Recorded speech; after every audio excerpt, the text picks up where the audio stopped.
On air, one of the main propaganda shows on Russian TV, Evening with Vladimir Solovyov, unexpectedly revealed an unpleasant truth for Russians. The Ukrainian army maintains high morale, is well armed, and continues to resist. Propagandists have exposed the myth that they themselves recently spread about demoralization and the alleged mass flight of Ukrainian soldiers from their positions. Rumors about the reduction of combat capability of Ukrainian units and formations are completely untrue. They have nothing in common with the real situation. And the same TsKshnik, who was just tied up, is going into battle for his fatherland with a bayonet at the ready. Solovyov said, propagandists have called stories about the Ukrainian Armed Forces being about the collapse of self-deception. There are a lot of people there. They are armed to the teeth. No one is running. No one is shouting. We surrender. We must fight them to the end, Solovyov said. He also added that Russian military personnel on the front lines are reacting sharply to propaganda tales about the collapse of the Ukrainian Armed Forces. The statements made can be considered a rare moment of recognition of the real state of affairs on the front. Even the Kremlin's odious mouthpieces are beginning to change their rhetoric. Earlier, Solovyov told the truth about the problems of the Russian economy. The Russian economy is rapidly losing its footing. This is already being openly discussed on Russian state television. Revelations were aired on the program of propagandist Vladimir Solovyov that would have been cut from the broadcast long ago under normal circumstances. However, now the obvious has been impossible to ignore. Factories are shutting down, employees are losing their jobs, and small and medium businesses are on the verge of collapse. One of the guests on the show, Evening with Vladimir Solovyov, directly stated that the Russian economy is in very bad shape. A number of large enterprises are now sending entire teams on vacation. Well, that's okay, but in a month or two, they will face a real dilemma. Either mass layoffs or layoffs of specialists. Where will they get these specialists then? The propagandist asks. This is, in fact, a direct admission of a large-scale economic collapse, and it is especially telling that the conversation did not focus on individual cases, but on a systemic crisis.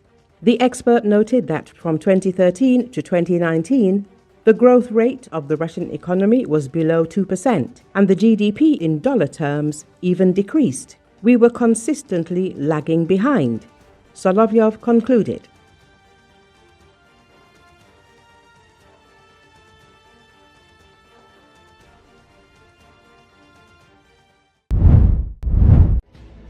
Aerial reconnaissance units of the primary, special unit of the main intelligence directorate of the Ministry of Defense of Ukraine have intercepted and struck anti-aircraft missile complexes and radar stations of the occupying Russian army in the occupied territories of eastern Donetsk region.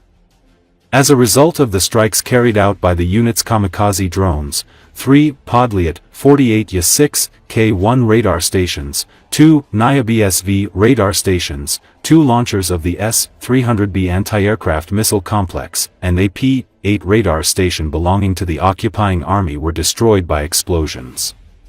Some of the crew members of the destroyed combat vehicles were also killed.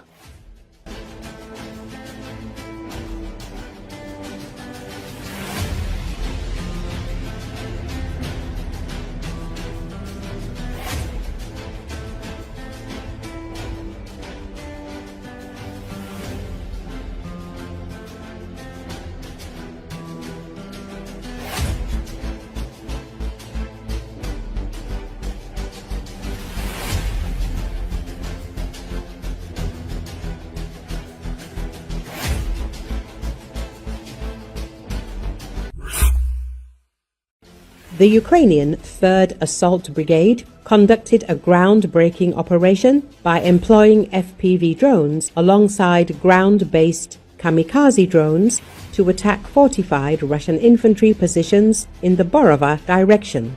This forced the Russians into panic and allowed the Ukrainians to recapture territory without even setting their foot on the ground, Euromaidan press media outlet reports.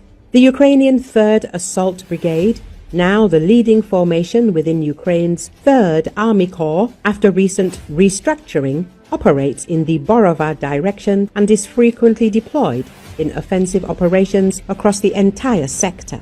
Renowned for its battle-hardened capabilities, the brigade works closely with local units, demonstrating exceptional planning, tactical precision, and advanced assault methods that set the standard for modern warfare.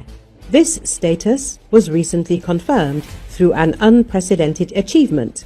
They executed the world's first successful assault entirely using air and ground drones, capturing Russian-held positions without deploying infantry, Euromaidan Press says. During the assault, FPV drones first struck enemy fortifications, causing severe damage and panic among the defending troops. Following this, unmanned ground vehicles loaded with powerful explosives moved toward the already battered Russian dugouts. As the first drone loaded with anti-tank mines detonated, the Russian soldiers became aware of the imminent death threat and quickly created a makeshift cardboard sign to signal their surrender. With no Ukrainian soldiers physically present to engage, the enemy troops found themselves defenseless against this innovative, drone-only offensive. Euromaidan Press says, after their surrender, the surviving Russian soldiers were guided by an aerial drone directly to Ukrainian lines, where they were taken prisoner without resistance. Shortly afterward, Ukrainian infantry calmly entered and secured the captured positions, including nearby forested terrain, without firing a single shot or spilling a drop of Ukrainian blood. Officers from the 3rd Assault Brigade emphasized the significant tactical value of this operation, highlighting that the positions had previously resisted conventional assaults by neighboring Ukrainian units. The success achieved solely through drone warfare marked a crucial turning point. The tactical logic behind the combined use of aerial and ground drones is straightforward but effective.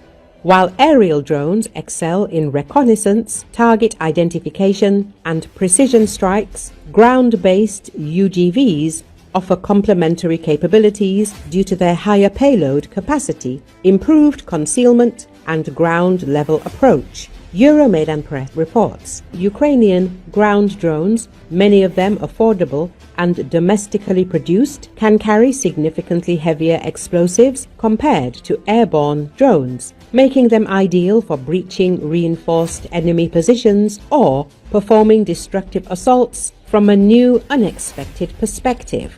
Additionally, ground drones provide versatile battlefield support. Beyond offensive roles, they serve as evacuation vehicles, resupply carriers, or even remote-controlled mining platforms. The 3rd Assault Brigade continues to lead innovation in warfare, marking a distinct evolution in combat operations.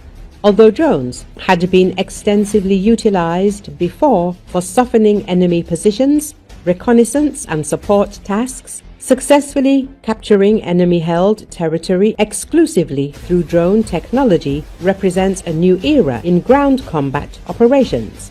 Given Ukraine's ongoing manpower constraints and the critical need to minimize human casualties, drone-driven assaults offer invaluable advantages.